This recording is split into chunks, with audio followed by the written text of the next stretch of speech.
a seat. My name is Fenggang Yang. I'm a professor of sociology and director of the Center on Religion and the Chinese Society. And the Center on Religion and the Chinese Society has been around for 10 years. And this is 10th year anniversary celebration. For the celebration, we organize a series of activities, including symposia, guest lectures, and photo exhibit, and other events. So right outside the room, there are some large photos. That's our photos that come out of photo contest.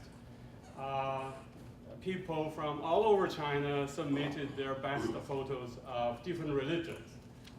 So you please stop by and see it. We'll have more photos installed here and will be on display for several weeks until early May. So please be sure to come and see those photos.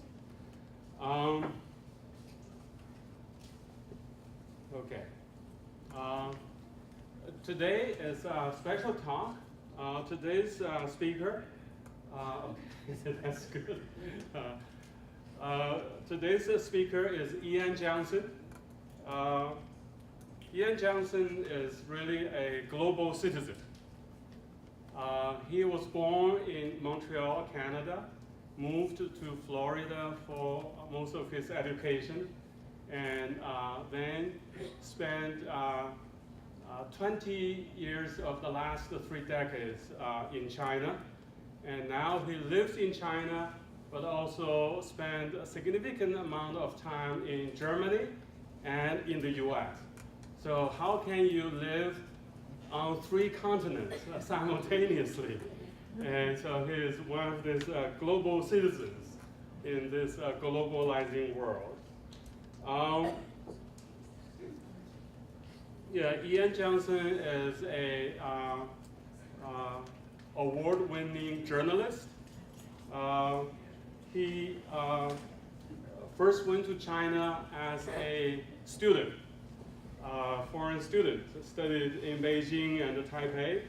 And then he went back to China as a reporter with Baltimore's The Sun, and then with Wall Street Journal. In the last 10 years, since 2009, he has lived in China, and he has published regular features and essays in New York Times, New York Review of Books, and also occasionally in New Yorker, the New Yorker magazine, and the National Geographic. In addition to being a journalist, he is also a scholar. He teaches a class regularly at the Beijing Center for Chinese Studies. He has contributed to scholarly books, contributed chapters in scholarly books.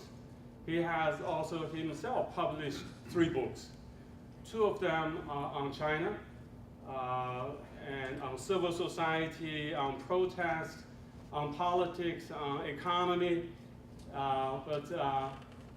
There are many journalists who cover China, mostly focusing on politics and economy.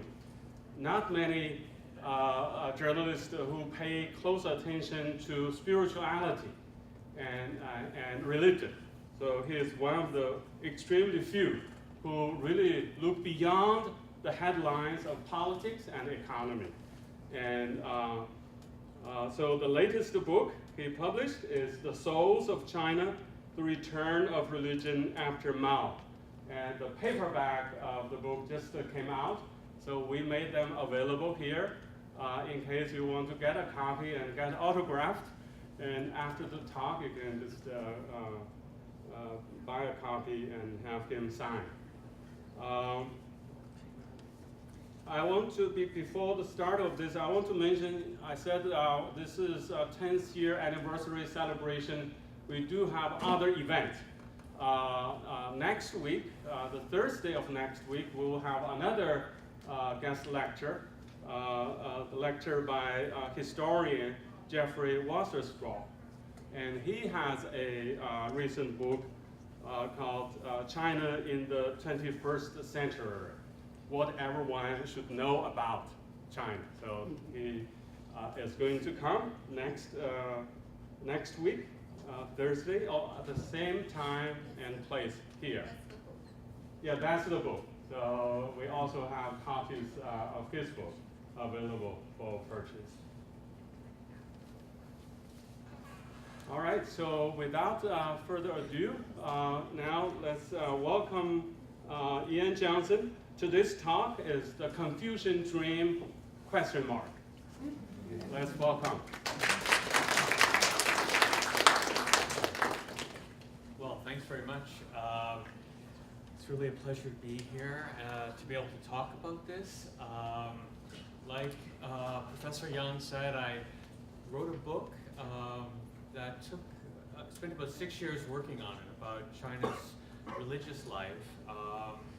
And it's, I focused on 5 different case studies, you could say. Protestant church, some Taoist priests, some Buddhist pilgrims, some people practicing meditation, and the 5th character in the book is the government, and the government's role in religious life and how it's been changing quite a lot over the past decade. So today I want to talk a little bit more about that, about the government's role and this idea of a Confucian dream for how, and this is maybe not exactly, I don't mean to say by this to say that we're moving back to some time when Confucius is going to be an official religion in China, but more that the state now is playing a bigger role than before in religion. So,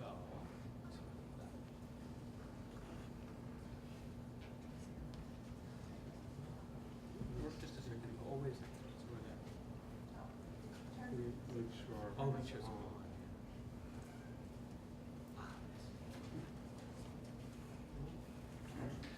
Could be. Just work from there. Well, I can also move it manually. It's not such a big deal. Straight shot.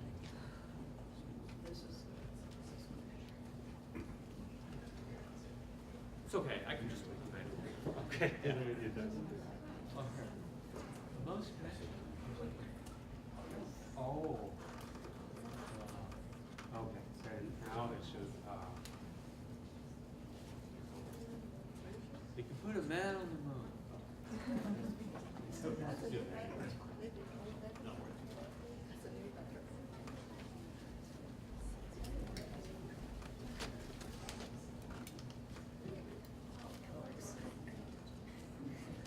There it is.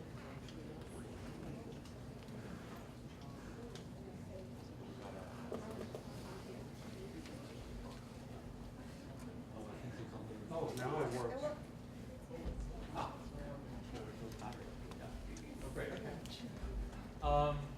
So anyway, I guess a lot of you are familiar with Confucius, sage, lived a long time ago, his works starting about 2,500 years ago, and especially, say, starting 2,000 years ago with the rise of a unified Chinese state, formed a sort of underlying, you could say, ethical framework for society. And it's worth contrasting the idea of Confucianism in Chinese society with, say, the ideas of a ruler, because they weren't really the same. Confucius was a sage. He was somebody outside the system who offered advice to the emperor. But his ideas were, the emperor was not Confucius. And so throughout Chinese history, governments in China used Confucian ideas to help unify the country, to help rule the country as an ethical framework, but it was also something higher than any particular government. So you had throughout Chinese history many examples of officials who protested against the government's actions by calling on Confucius and saying Confucius would not have supported that. Confucius supported a higher form of ethics, a higher form of values than what you are doing. And some of the, there are many cases, very famous case, for example, of an official in one of the states who committed suicide, for example, Chuyan. And throughout Chinese history, you have this. And I think it's an interesting contrast because it's not the same as the official ideology. It's something almost higher. It's a higher form of values that people follow. Confucianism fell into disfavor at the end of the 19th century when China was going through a period of turmoil and chaos, brought about or inspired by or triggered by the encounter with the West, Western countries coming into China, followed then later by Japan. There were many of you know, territorial incursions, the Opium War, and this caused a great deal of self-doubt about the value of Chinese traditions. So much so that by the end of the 19th century, people were thinking, the elites in China were thinking, we don't just need to replace the emperor or have a new dynasty, but we need to get rid of the entire system in China, the entire political system in China, including Confucianism. So in the late 19th century, there was a big reform movement to convert temples into schools. And by the end of the last dynasty in 1911, when that collapsed in 1911 and the founding of the Republic of China in 1912, Confucius was out of favor. Religion in China reorganized in the 19-teens and 20s and throughout the 20th century. Some people thought, could Confucianism be a religion? Because for many people, he was a quasi-religious figure. There were Confucius temples, people lit incense to Confucius, and a leading reformer in China, Kang Youwei, he thought, yes, Confucianism could be a state religion for all of China. But it was, I think, too closely identified with the old system that had run China for so long, and people were looking for something new, that Confucianism was rejected. This continued through the 20s, 30s, 40s, 50s, and culminated in the 1960s with the Cultural Revolution, which was, of course, an all-out attack on any sort of traditions in China. And here's a photo from that era with statues being burned. I'm sorry, statues being burned. And there was a very famous campaign under Mao Zedong to criticize Confucius and Mao's rival Lin Biao. So Confucianism fell into steep disfavor. The communist idea was, of course, the communists realized that any country needs a moral system. It needs some kind of exemplary figures. So if you don't have Confucius, you need to offer some kind of an alternative, right? And one person who was held up was this model worker, Lei Feng.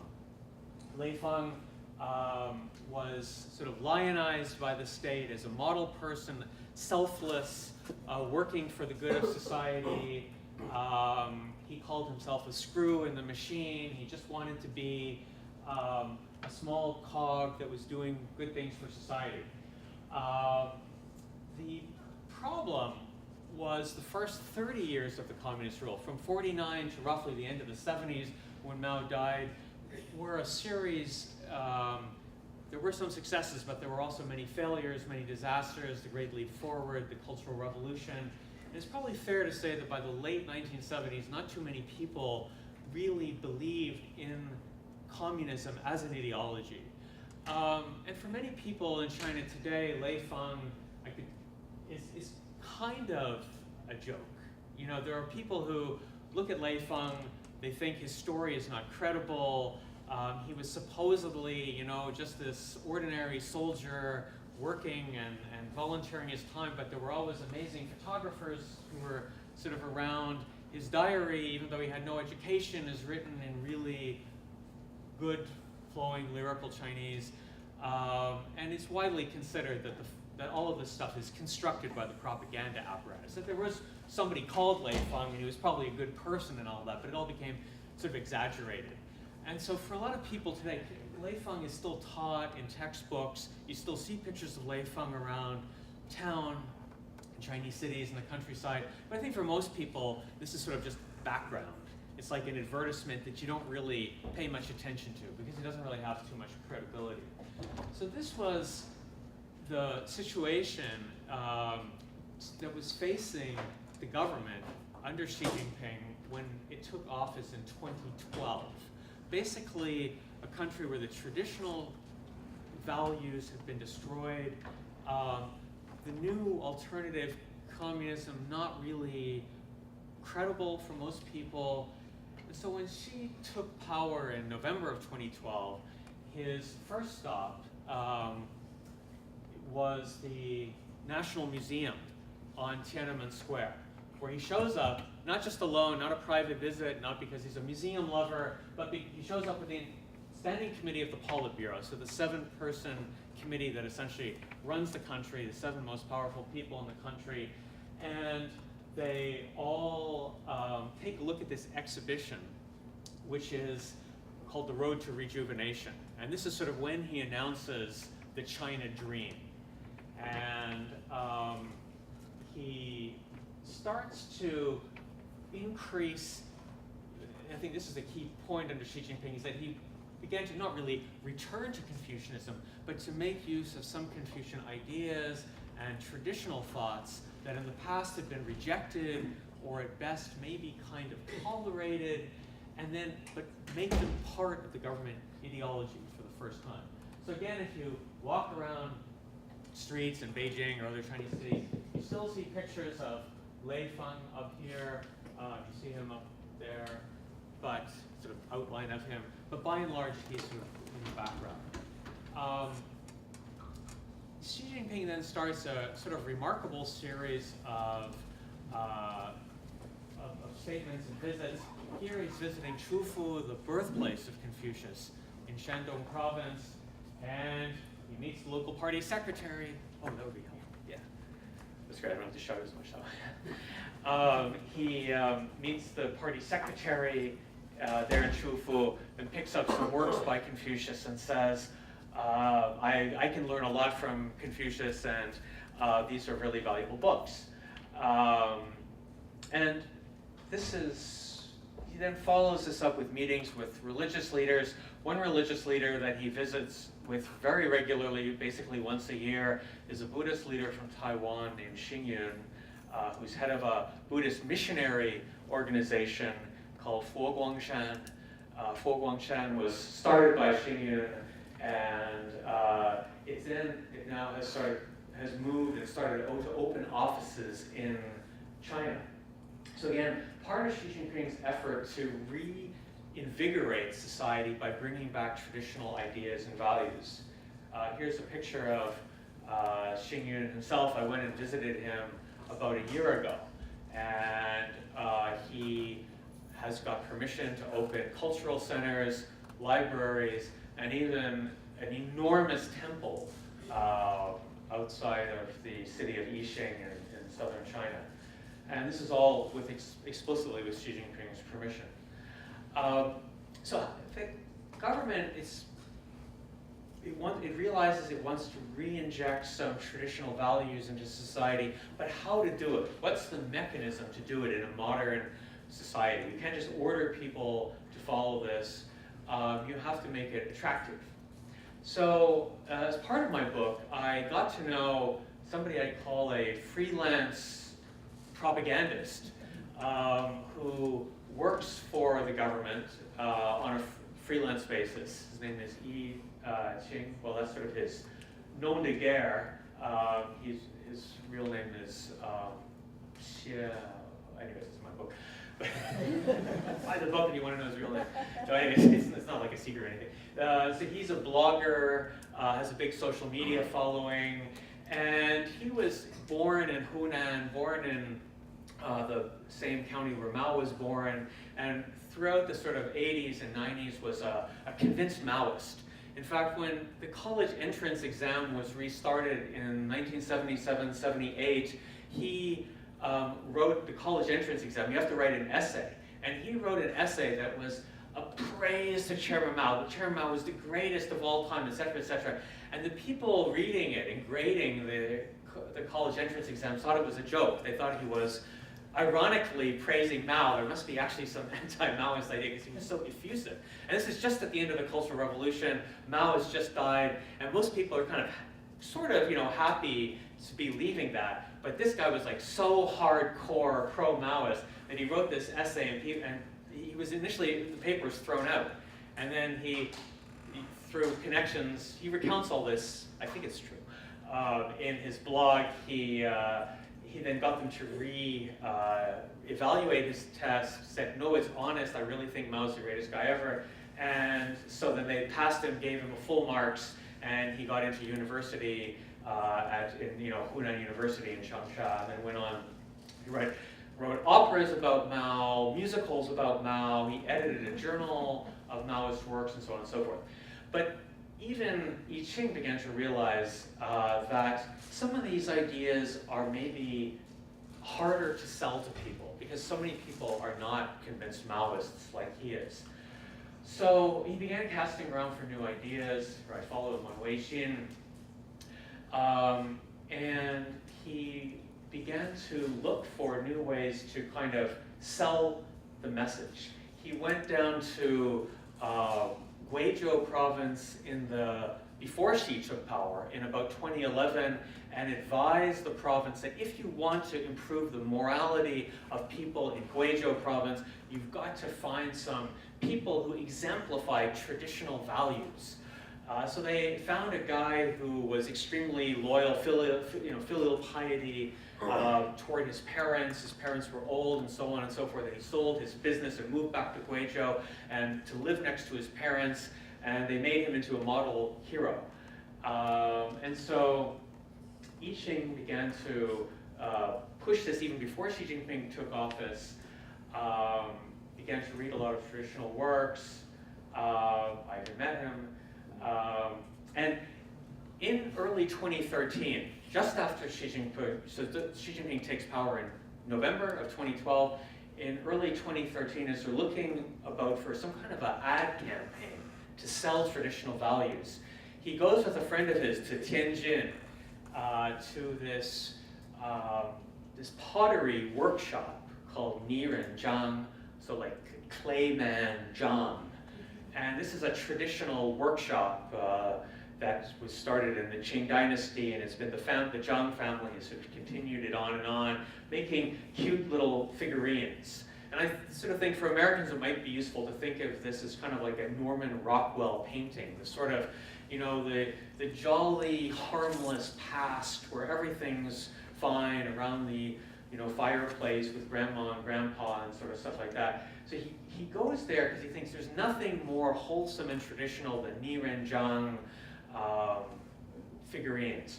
And he sees in this guy's workshop the chubby little girl there in the pink outfit, who was just in the closet behind this workshop, this worker. He was like this artisan. He made it earlier in the year, and he said to the worker, he said, the artisan, he said, what do you call this? And he said, oh, this figurine I call longing. He said, what do you mean? He said, well, longing, a child is just sitting there thinking, wondering about the past. And then his friend who was with him from CCTV, from China Central Television, said, no, I'm renaming it. She's dreaming the China dream that Xi Jinping is not. I don't know if this is really true. This is what they later said. Maybe they came up with it 2 weeks later over a couple of beers. But anyways, maybe it's a good story. So there's the figurine. I visited the workshop in Tianjin and talked to the artisan who made the figurine. And he was actually more surprised than anyone else that this is, all of a sudden, they pulled this figurine and said, this will be the centerpiece of our ad campaign, our propaganda campaign, to push the China dream and to push traditional values. So actually, it's amazing what you can find on social media.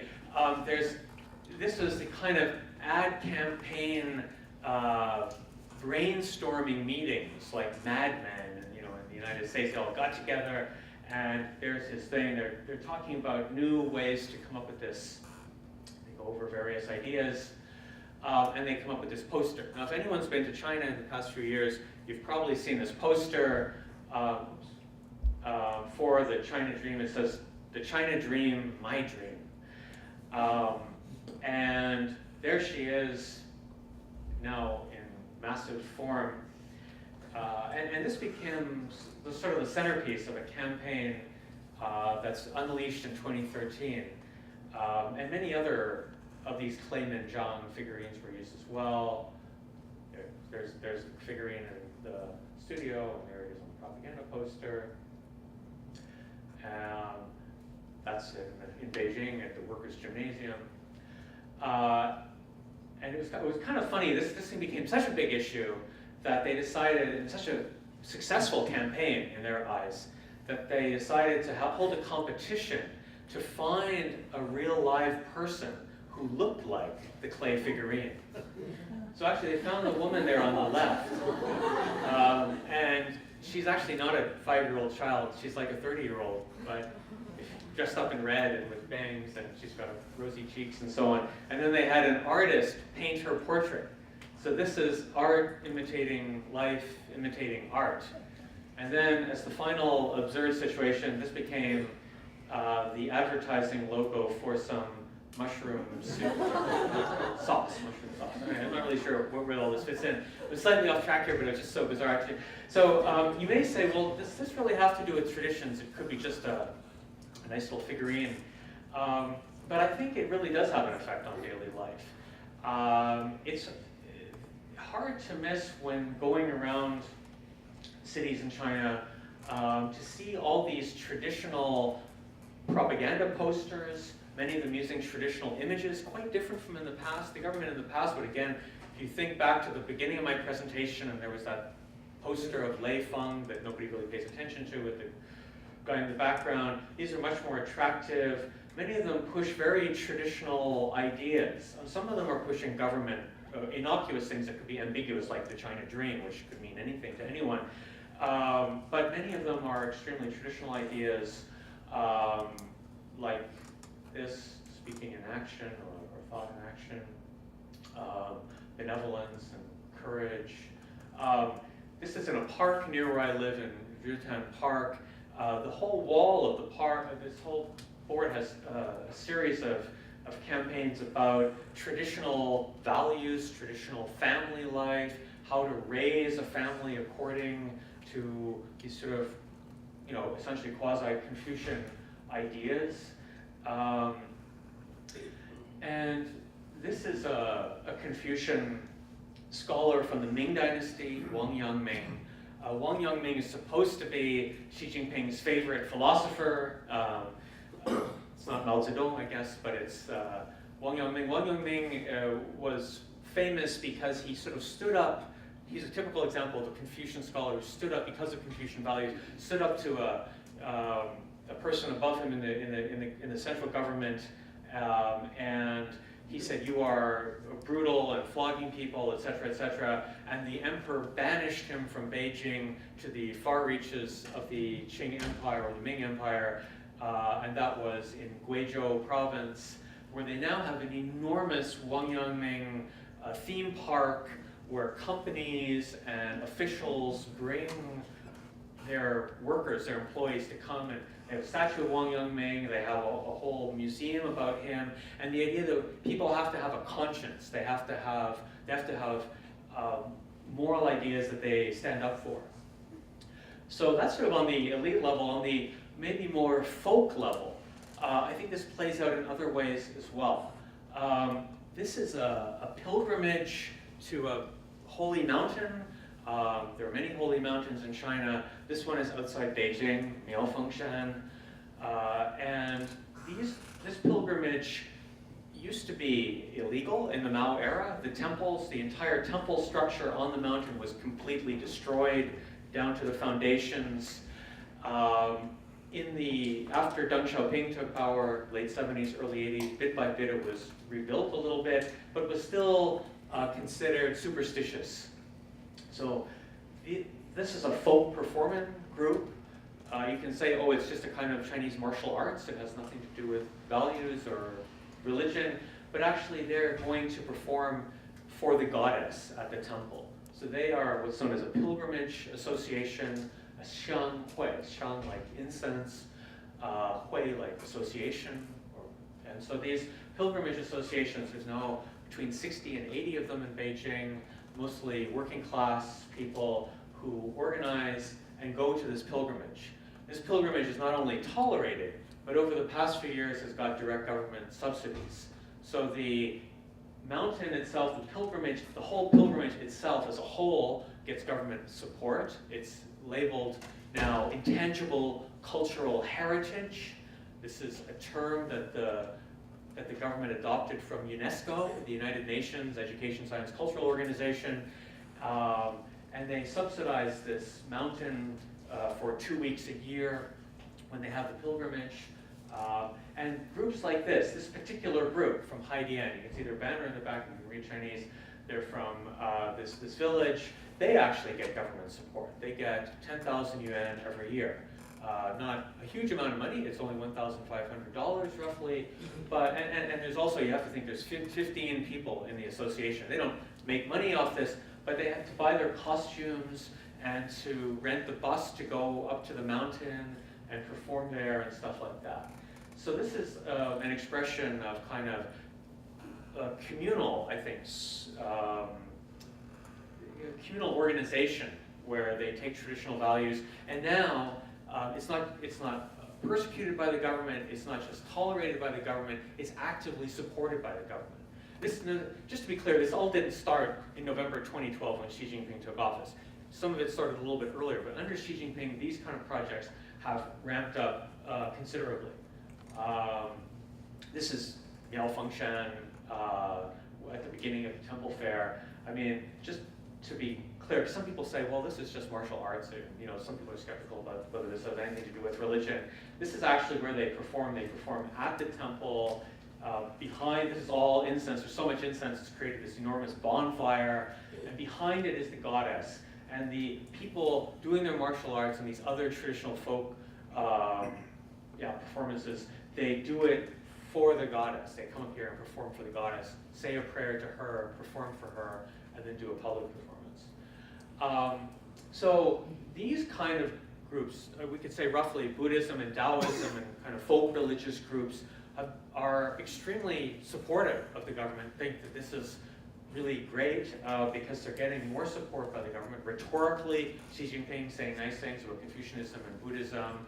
The new government's, the increased government subsidies for intangible cultural heritage.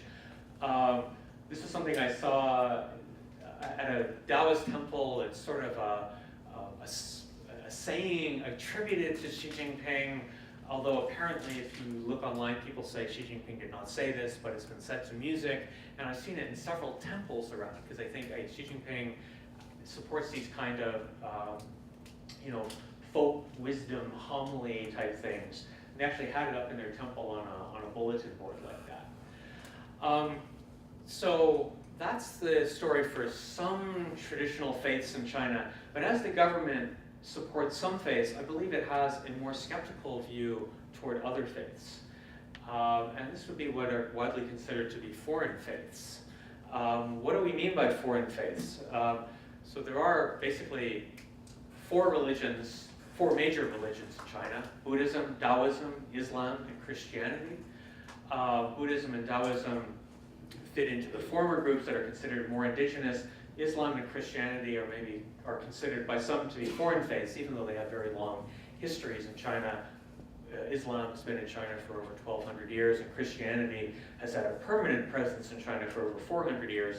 But the government, I believe, has a problem because these two faiths probably have more foreign ties than, say, Buddhism or Taoism.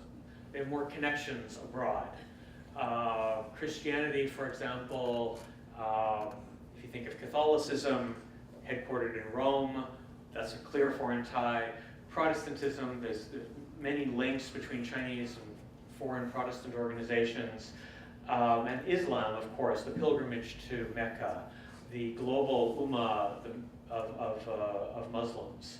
So the government is more skeptical and has taken, I think, a different attitude toward these two faiths. There has been, for some churches, for example, just look at Christianity for a second, overall, we have to say over the past 4 decades, Christianity has grown remarkably fast. But I think the government is, starting in 2014, sort of sent a warning shot across these Christian communities by saying, don't grow too fast, don't get too big for your britches. Maybe you can think of it like that. There was a big campaign in one part of China, not across China, just one part of China, to remove crosses off the tops of churches or church structures. A couple of churches like that one were demolished. This lasted 2 years, roughly from 2014 to 2016. And the crosses, this is a pretty good picture, the crosses were taken off the top of roughly 1,500 churches in Zhejiang province. And again, it was meant to, I think it was meant to be a sign that we're not going to forbid Christianity, but we don't want it to have such a public presence. We want it to kind of have a diminished public presence, and sort of make it more costly, if you will. Make people think twice, maybe about becoming Christians or about expanding churches, etc., etc. In Islam, China doesn't have a lot of Muslims. There are roughly 20-odd million, 23 million Muslims in China, but about 8 million of them live in Xinjiang province, which is has a lot of social unrest, has a problem with terrorism, and the government has been taking some draconian measures to push back, to, I'd say, reduce the footprint of Islam. It has, in some cases, said that women who wear the full veil are not allowed to use public transportation. The same for men who have beards that are considered to be too long. It's forced some halal restaurants, I mean, this is actually quite widespread, forced halal restaurants to offer pork and alcohol. And there's been an online media campaign by some people, not necessarily in the government, but just people who are against halal food. I mean, there's too much halal food in China.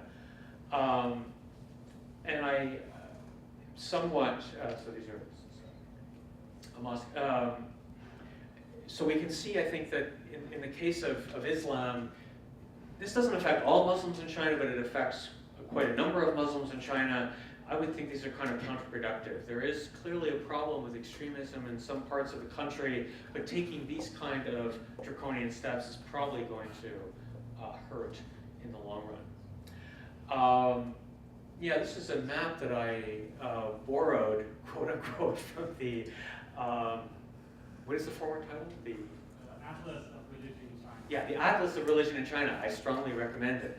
The publisher sent me some JPEGs. This is a great map that shows where you see a lot of different Muslims in China, or different religious groups. The green is Islam, and you can see there's a lot of Muslims in Western China. The yellow, orange is Islam, is Buddhism. Of course, Tibet. I'm not sure if this actually has it. Anyways, Tibet over here, very heavily Buddhist, and in many parts of China as well. Protestantism in red, and a lot of some white counties where there isn't so much information.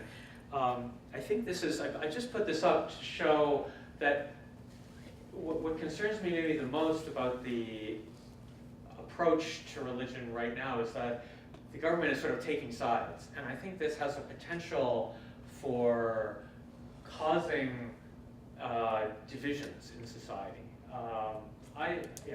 This shows Buddhists on the one hand, which you see concentrated in the ethnic Chinese parts of the country except for Tibet.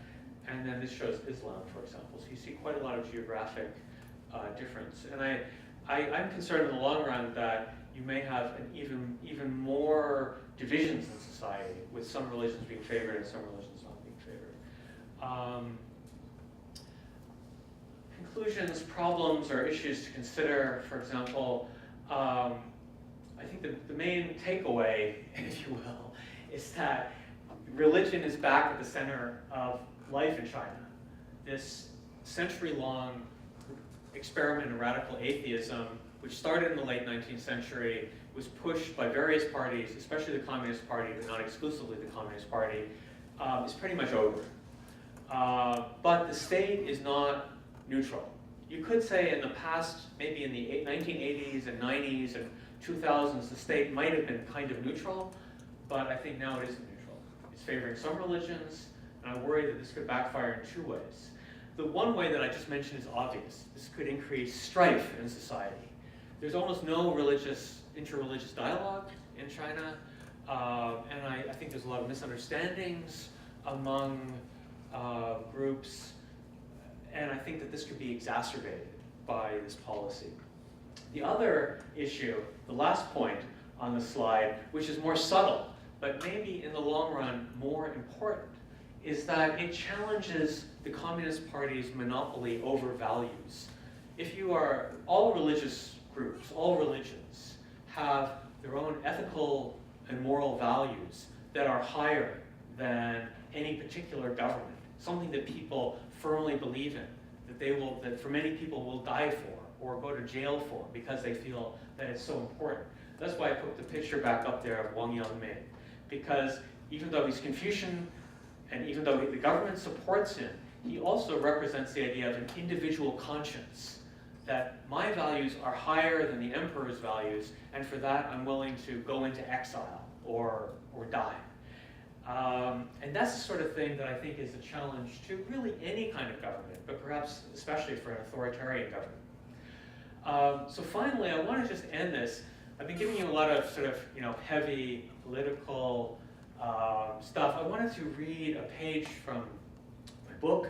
As I said, there were several different characters in the book. One of them was a really wonderful old gentleman named Nan Haijin. And Nan Haijin is a very famous Confucian scholar in China. He died in 2013, and he was, let me do the math, he was 92 years old.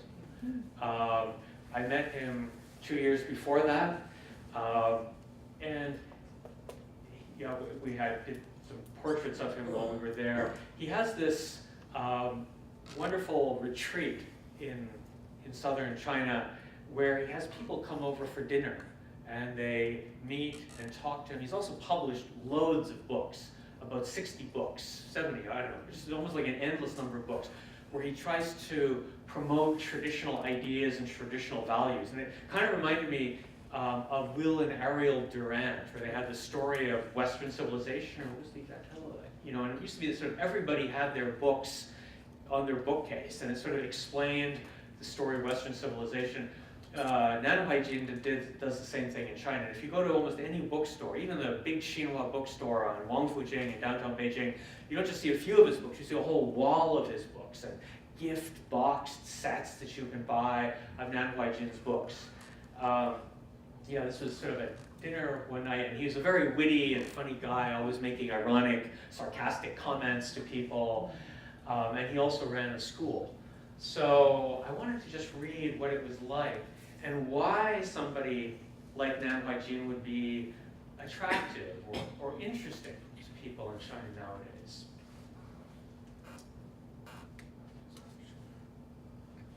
Okay. And this place, okay. Days at this was called the Lake Tai Hall of Great Learning. Days at the Lake Tai Hall of Great Learning began sharp at 6 o'clock in the morning. That was when Master Nan held court at the dinner table. Today, a Tianjin real estate developer had come to seek Master Nan's advice on where he should invest his money. Flush with cash, he wanted to earn more.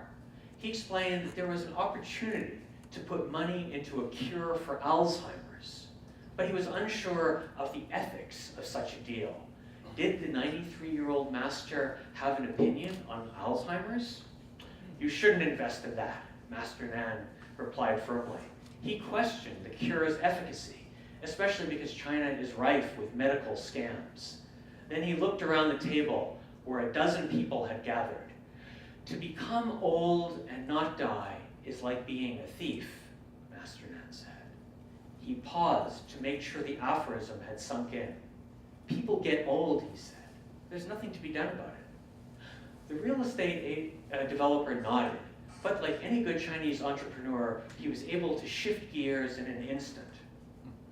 I've gotten a chance to invest in electric car batteries, he said, his voice trailing off. That sounds better, Master Nan said. That's future-oriented. The man nodded gratefully and held up a glass to toast Master Nan's wisdom. It was filled with dark rice wine, and he downed it in one shot to show his sincerity. Master Nan held up a glass. A decade ago, it would have been filled with whiskey, and he would have downed it too. But age had caught up with him, and now it held only dark tea. He took a sip and nodded back. The dinners were festive gatherings, with visitors seated around several large round tables. We ate home-cooked food, drank red wine, and listened to Master Nan, his voice amplified through a microphone, while a Buddhist nun wrote out key points on a whiteboard. After a while, Master Nan would rest, and followers would demonstrate traditional skills, reading from the classics, performing a tea ceremony, or playing a traditional instrument like the Chinese zither. Up to 50 people usually attended: airline executives, bank managers, young scholars, architects, and the well-connected children of senior leaders. Many were part of a new hereditary elite that had coalesced over the past few decades, the Hong Ar Dai, or red second generation. These are children and grandchildren of the Communist Party leaders who founded the People's Republic in 1949. Few of them believe in communism, and many have become proponents of traditional culture. To them, Master Nan was like a time traveler from the era before the Communist Revolution that their parents had launched. He appeared almost miraculously to tell them what life had been like before their parents had suppressed Chinese faith and values. When I attended the retreat, the audience included a daughter of a senior politician, the son of China's top financial regulator, and 3 other wealthy business people. For entrepreneurs like the Tianjin real estate magnate, Master Nan's advice was revolutionary. It had nothing to do with rates of return or who would have to be bribed to pull it off, but the potential benefit to society. During the discussion, he often called into question China's tunnel vision focus on economic development. He blamed this on the destruction of China's traditional past, which he said had left the country without a counterweight to materialistic goals of wealth and power. China, he said, had copied everything from the West, leaving it with nothing of its own. Chinese are like spiritual beggars, he told the group before getting up to go, asking for handouts from everyone else. Master Nan was still a magnetic force in these small group sessions at Lake Tai. This was when his charisma was strongest, and despite his advancing years, it was possible to see why he had been such a popular figure in the Chinese world for so long. The talks were always at night. Master Nan worked and meditated through the night, slept in the morning, and got up in the afternoon to handle correspondence. Dinner was when he made his first appearance, striding into the room with the lithe step of a formal martial artist. That doesn't matter. Yeah, he used to be a martial artist. His eyes had started to fail, so he was forced to read large print versions of the classics that his students had specially printed for him. Actually, let's see if I can show you that, because it's really... Well, it doesn't matter. That first picture that I showed you had him with a giant large print book behind him, which is quite... but he still dominated a room. He invariably made straight for the control panel on the dining room wall and adjusted the lights and air conditioning like a director, making sure the stage was set just so. Most nights, Master Nan started out by quizzing us on what we had accomplished during the day. One man was an architect who spent his time at the Hall of Great Learning fasting and hallucinating. Master, he said, I have broken the barrier between waking and sleeping. Yes, Master Nan said dryly, you appear to have done so. Another meditated most of the day in a large Zen meditation hall that Master Nan had built just for this purpose. Don't spend so much time meditating, Master Nan admonished him. It's a tool, not a goal. Several other people had busy jobs and tried to perform email triage, breaking away from work to help Master Nan's staff figure out how to implement his charitable projects. One evening, Master Nan asked a question that has baffled Chinese thinkers for the past century. In the past 100 years, China used Western thinking, not Chinese thinking, Master Nan said. Communism is Western, not Chinese. Capitalism is also Western. Socialism is also Western. What is Chinese? His guests shifted uncomfortably in their chairs. Master Nan watched and waited carefully. A young man ventured cautiously, this is why we have to read the classics. We don't know what is ours. Exactly, Master Nan said. Read the classics. Then he quickly lightened the mood. You can at least start with something concrete. Start with your clothing.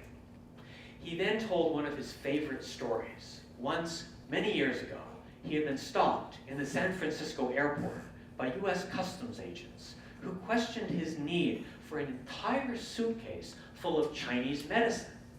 What won them over was that he was wearing his trademark blue Confucian gown, a sign that he respects his own culture and that they should respect him. It was, he said, the power of the gown. Everyone held up small glasses of liquor and toasted him. Then Master Nan heard something that made him relax and lean back in his chair. And that's this last picture, actually.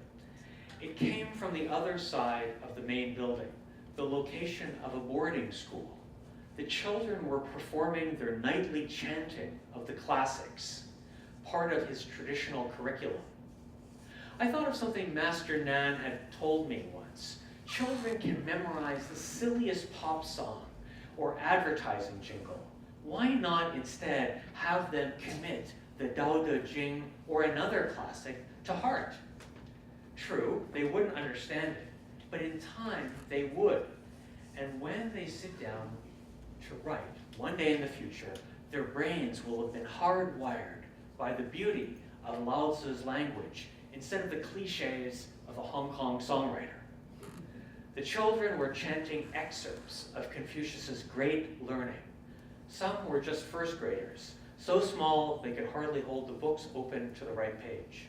Teachers walked around patiently, making sure they weren't daydreaming and keeping them in sync.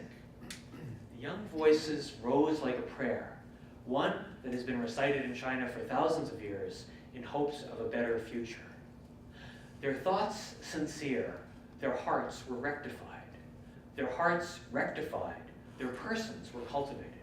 Their persons cultivated, their families were regulated.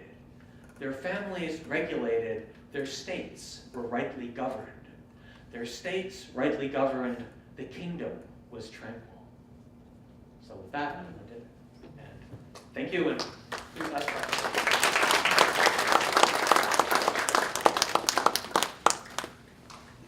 Thank you. Thank you very much for this enlightening lecture. So we open for some questions. Please. Right, so feel free to raise your hand and say your name, then say the question loudly. Here. Hi, I'm Robert. Do you need more than that? I kind of have two questions. My first one is, you said you were researching this for 6 years or so. I'm just wondering, I mean, this, like, over the course of that time, what was the most sort of frustrating and the most surprising sort of aspect of the research you did about religion